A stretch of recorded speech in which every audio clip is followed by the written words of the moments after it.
à toutes et à tous et bienvenue dans ce journal.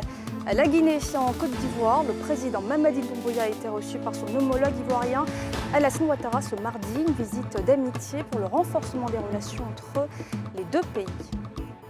Les travaux du 12e Forum des inspections générales d'État d'Afrique ont été lancés à Abidjan par le Premier ministre, un cadre d'échange autour de l'audit public et de la promotion de la bonne gouvernance sur le continent. Et c'était jour de verdict pour les candidats au BEPC, une session 2025 marquée par une nette progression du taux de réussite, vous le verrez. Le président de la République de Guinée, le général Mamadi Doumbouya, est en visite d'amitié et de travail en Côte d'Ivoire. Il a été reçu au palais présidentiel par le chef de l'État, Alassane Ouattara. Les deux hommes ont réaffirmé leur volonté de renforcer les relations et les liens de coopération entre Abidjan et Conakry. Pierre Dipomélin, Tanguy Kona. La visite de 48 heures du général Mamadi Doumbouya, président de la République de la Guinée en Côte d'Ivoire, est placée sous le signe de l'amitié et de la consolidation des relations de travail entre la Guinée et la Côte d'Ivoire. Il a été reçu par le président de la République Alassane Ouattara, qui a salué les efforts en Guinée pour un retour à l'ordre constitutionnel. Le chef de l'État ivoirien a aussi indiqué la nécessité de renforcer et diversifier les échanges commerciaux, déjà en hausse de 78%. Nous avons décidé de renforcer davantage notre coopération économique, notamment dans les domaines des mines et de l'énergie, du transport, bitumage de la route Lola, fourniture de la frontière de la Côte d'Ivoire, construction du chemin de fer San Pedro-Monimba et ensuite Conakry. Nous avons aussi convenu d'organiser dans les plus brefs délais la 3e session de la grande commission mixte de coopération ivoiro-guinéenne et d'accélérer les travaux de délimitation et de matérialisation de la frontière ivoiro-guinéenne. Le président guinéen a pour sa part dit son admiration pour le président Alassane Ouattara au regard de la transformation économique de la Côte d'Ivoire sous son magistère, avant de solliciter l'accompagnement de la Côte d'Ivoire dans divers domaines, dont celui du système éducatif, l'énergie. Je veux vous assurer que ma volonté sincère de collaborer étroitement avec vous et d'apprendre avec humilité et gratitude de votre expérience inestimable. Dans le même esprit, j'espère que nos échanges pourront également nourrir votre réflexion et renforcer nos efforts communs pour bâtir un avenir ambitieux, harmonieux et prospère pour nos deux nations.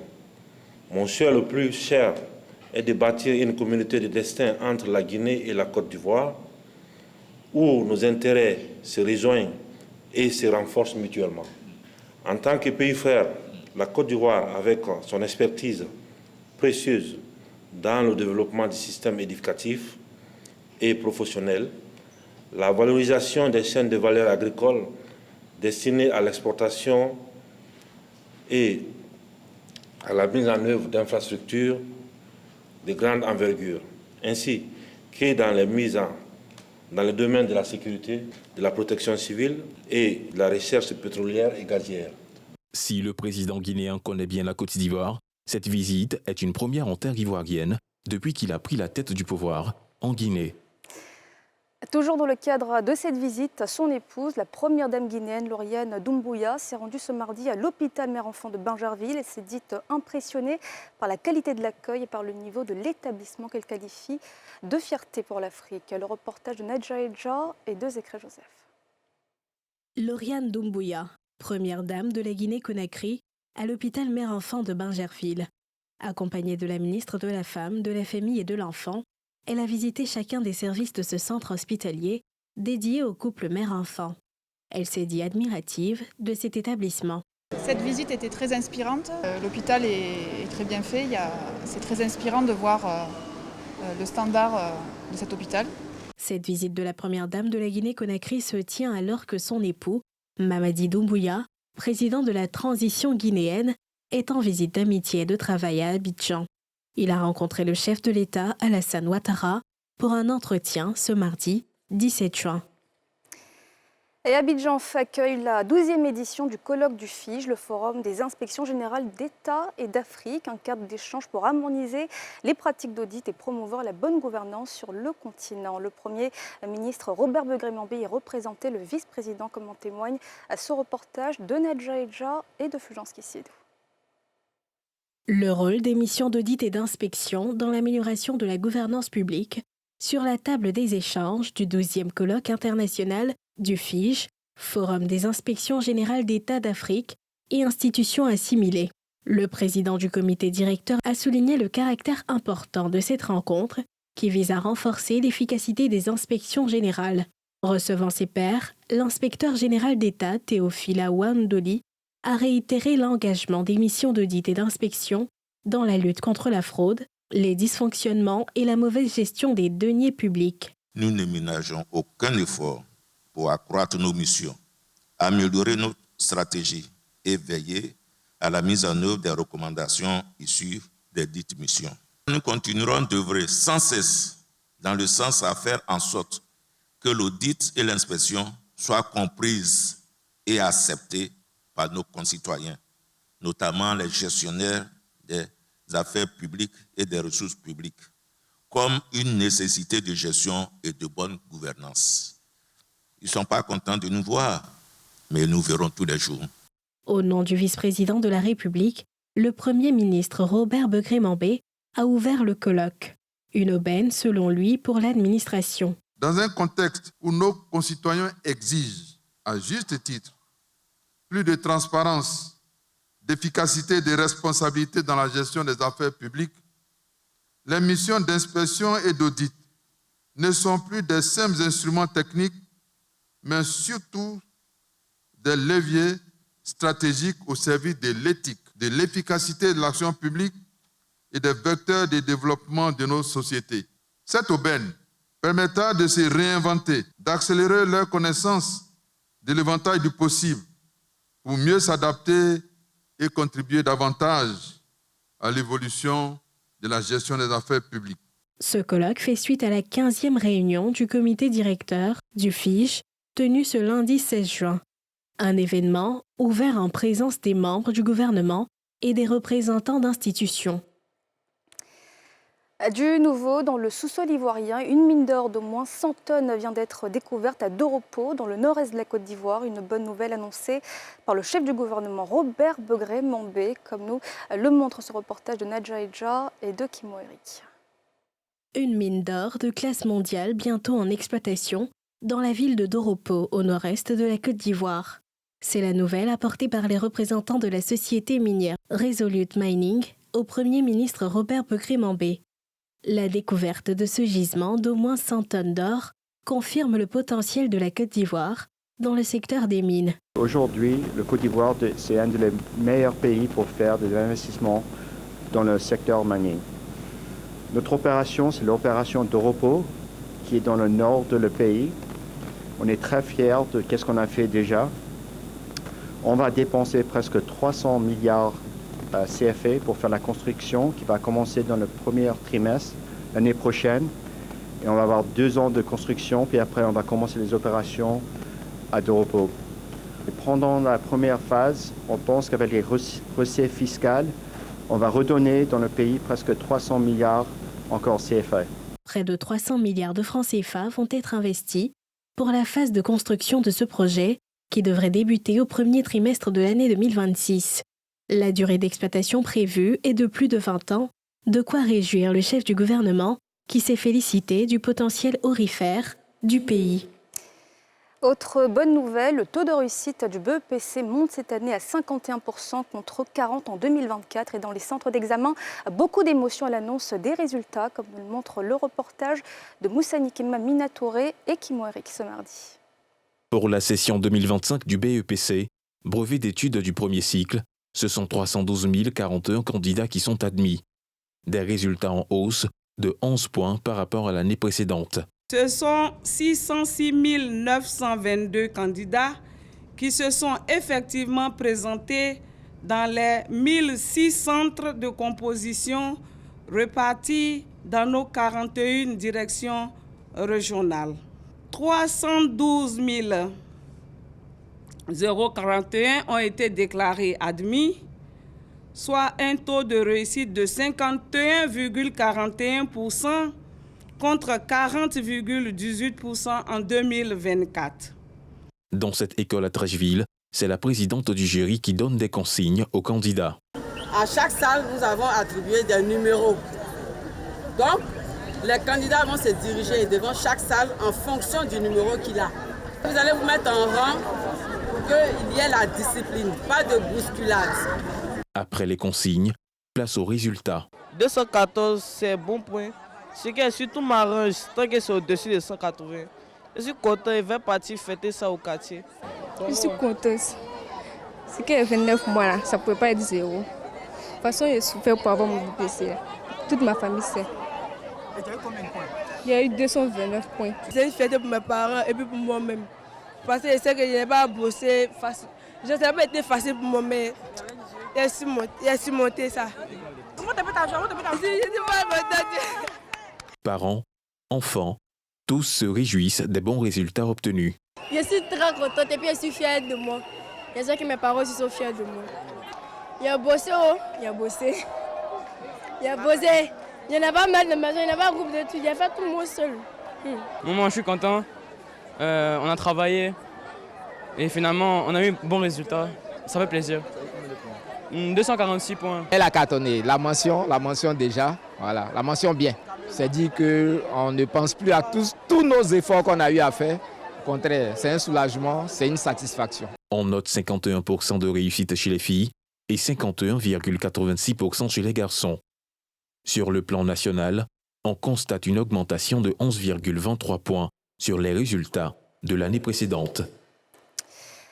Et à 4 jours du deuxième congrès ordinaire du RHDP, nous recevons ce soir en exclusivité le ministre Amédée Kouakou, président du comité d'organisation de ce grand rendez-vous politique. Bonsoir Monsieur le ministre. Bonsoir Madame. Merci d'être là ce soir. Donc quelques jours de ce moment fort pour votre parti. Où en êtes-vous dans les préparatifs? Je voudrais vous remercier pour l'invitation qui nous a été faite pour venir faire le point de l'organisation du deuxième congrès ordinaire du RHDP. Vous n'êtes pas sans ignorer que le RHDP est le plus grand parti politique de Côte d'Ivoire. À travers le nombre d'élus, c'est-à-dire nous avons le plus grand nombre de députés, le plus grand nombre de maires, le plus grand nombre de sénateurs, le plus grand nombre de sénateurs. Et donc, le premier congrès du RHDP s'est tenu les 25 et 26 janvier 2019. Et donc, les 21 et 22 juin vont se tenir le deuxième congrès ordinaire du RHDP. Les préparatifs vont très bien. Et vous savez que, comme je l'ai dit, il fallait déjà, parce que le RHDP est le seul parti politique qui a une implantation nationale. Nous sommes partout sur le territoire national. Et nous avons donc découpé notre organisation en 47 coordinations régionales. Et donc, du 24-25 mai jusqu'à la fin de semaine dernière, nous avons fait des pré-congrès éclatés pour que, à la base, tous nos militants puissent donc s'approprier l'organisation de ce parti. Vous savez que depuis que le président Alassane Ouattara est là, il a beaucoup fait pour ce pays dans tous les secteurs, en matière de routes, d'écoles, de centres de santé. Et le parti qui le soutient, c'est le RHDP. Et donc, les populations sont très enthousiastes à venir participer à ce deuxième congrès. Et depuis la création du RHDP, c'est donc le deuxième congrès. Comment on l'explique? Pourquoi ce rythme? Ah non, les congrès ordinaires des partis politiques se tiennent tous les 5 ans. Donc le premier congrès, comme je l'ai dit, s'est tenu les 25 et 26 janvier 2019. Et donc, à cause de toutes les contraintes liées à la gestion de l'État, c'est maintenant que nous faisons le deuxième congrès. Alors, ordinaire, à l'occasion de ce congrès, on va avoir des activités qui sont les activités régulières d'un parti, c'est-à-dire les statuts, les règlements intérieurs vont être toilettés, on va regarder le fonctionnement du parti, on va regarder les orientations stratégiques, et c'est tout ça qui sera discuté. Donc d'abord le 21, au parc des expositions de Port-Boué, où nous attendons environ 7000, un peu plus de 7000 congressistes pour le premier jour, et le deuxième jour, ça sera au stade de Bempé, où on attend minimum 100 000 congressistes, donc au stade de Bempé. Vous savez, le président Alassane Ouattara pour tout ce qu'il a fait pour ce pays. 100 000 pour 60 000 places, comment est-ce qu'on... Alors non, voilà ce qui va se passer. Le stade prend 60 000 personnes, donc on va mettre 60 000 personnes dans les gradins. Sur la pelouse, nous allons mettre 10 000 personnes. Donc à l'intérieur, on aura 70 000 personnes. Et à l'extérieur, on va installer des écrans. Il y a un engouement tel que, bon, on parle de 100 000, mais nous sommes convaincus qu'il y aura beaucoup plus de personnes. Pourquoi un si grand engouement? Est-ce qu'il y a un enjeu particulier, justement, à ce congrès? Ah oui, il y a un enjeu particulier. Vous savez que nous sommes en 2025 et en octobre 2025, il va y avoir des élections présidentielles. Je pense que pour les Ivoiriens, pour la plupart des Ivoiriens, et notamment pour les militants du RHDP, c'est une façon de venir prouver au président Alassane Ouattara, pour lui dire merci pour tout ce qu'il fait pour ce pays depuis qu'il est là. Vous avez vu, pour ceux qui connaissent Abidjan, tous les jours Abidjan se transforme. Il y a les villes secondaires, vous allez à Yamoussoukro, vous allez à Bouaké. Pour ceux qui partaient avant à Bouaké, n'avaient pas l'autoroute jusqu'à Bouaké. Maintenant, l'autoroute arrive au nord de Bouaké. Il y a presque, quand le président Alassane Ouattara est arrivé au pouvoir, il y avait environ 3 universités. Aujourd'hui, il y en a plus de 10. Quand on va finir, Bondoukou va avoir une dizaine. Le taux d'électrification était autour de 30%. Bientôt, on sera à presque 95%. Mais c'est tout ça que les Ivoiriens apprécient et ils sont tous enthousiastes à venir participer à ce congrès. Quelles seront les grandes articulations, les moments forts? Alors, les moments forts, le premier jour, le samedi, il va y avoir donc, après l'ouverture officielle, il va y avoir des travaux en commission. Donc, il y a 3 commissions, comme je l'ai dit. Il va y avoir donc 7000 congressistes. Donc, le premier jour, ce sont les travaux vraiment en commission. Et le deuxième jour, c'est là que nous allons réaffirmer, choisir donc, le président du parti. Parce que tous les 5 ans, il faut choisir le président du parti. Et lorsqu'on a fait les pré-congrès, ce qui est revenu de façon unanime à l'occasion de tous les pré-congrès, nos militants et la plupart des Ivoiriens qui ont participé à ces pré-congrès ont souhaité que le président Alassane Ouattara continue, donc soit le candidat du RHDP aux élections justement, les présidentielles. Ivoiriens veulent savoir, les militants aussi. Est-ce qu'on va s'attendre justement à une révélation, à savoir finalement est-ce qu'il va y aller ou découvrir qui sera le candidat du RHDP pour cette élection? Nous, c'est notre souhait. Nous, en tant que militants, nous, quand nous sommes allés interroger la base à travers donc, les pré-congrès qui se sont déroulés dans les 47 régions politiques, ce sont les souhaits de nos militants et on va porter ça à l'attention du président de la République. Qui est le président du RHDP, pour l'instant, c'est lui seul qui pourra donc nous dévoiler le secret. Donc, vous l'acclamez, vous le souhaitez, vous souhaitez que le président Alassane Ouattara puisse être donc, le candidat du parti pour l'élection d'octobre. On sait aussi que le président habitue les Ivoiriens à des surprises. Est-ce qu'on pourrait s'attendre à un plan B? Non, mais moi je m'en tiens à ce que les pré-congressistes ont souhaité. Et moi, en tant que président du comité d'organisation, je suis aussi d'accord avec ce que les pré-congressistes souhaitent, c'est que le président Alassane Ouattara soit notre candidat. Vous savez, on le dit parce que le thème du congrès, c'est RHDP pour une Côte d'Ivoire en paix, prospère et solidaire. Une des choses que le président Alassane Ouattara a reçu le mieux, c'est la stabilité, c'est la paix dans notre pays. S'il n'y a pas de paix, il ne peut pas avoir de prospérité. Et s'il n'y a pas de prospérité, on ne peut pas partager les fruits donc, de la croissance. Je l'ai dit tout à l'heure, quand vous regardez le développement de notre pays, partout en matière d'eau, école, centre de santé, électricité, partout sur le territoire national, on a une redistribution, donc une solidarité. Donc c'est ça. Donc le thème du congrès, c'est RHDP pour une Côte d'Ivoire en paix. Le président Alassane Ouattara a réussi la paix. Donc comme on est en paix, on est relativement prospère. Si on est prospère, on peut partager. Une dernière question au niveau de la sécurité pour l'encadrement de ce congrès. Vous avez dit que vous attendiez près de 100 000 personnes donc pour Ebimpe. Comment est-ce que tout ça va être encadré? Oui, mais il y a les forces régaliennes qu'on a sollicitées. Mais nous-mêmes, en termes de parti politique, on a une sécurité au niveau du parti. Donc on attend au moins pour la sécurité interne presque 5 000 personnes qui vont donc encadrer toutes ces personnes qui vont venir pour participer au congrès. Qu'est-ce qu'on peut vous souhaiter? On peut souhaiter que le congrès se déroule bien, que les Ivoiriennes et les Ivoiriennes viennent nombreux au stade de Bempé pour venir donc témoigner toute leur reconnaissance au président Alassane Ouattara pour tout le bonheur qu'il a apporté aux Ivoiriens depuis qu'il est au pouvoir. Merci, monsieur le ministre Amédée Kouakou, d'avoir répondu à mes questions. C'est moi. À très bientôt. Et voilà, c'est la fin de ce journal. Merci de l'avoir suivi. On se retrouve demain, même heure. Bonne soirée à toutes et à tous.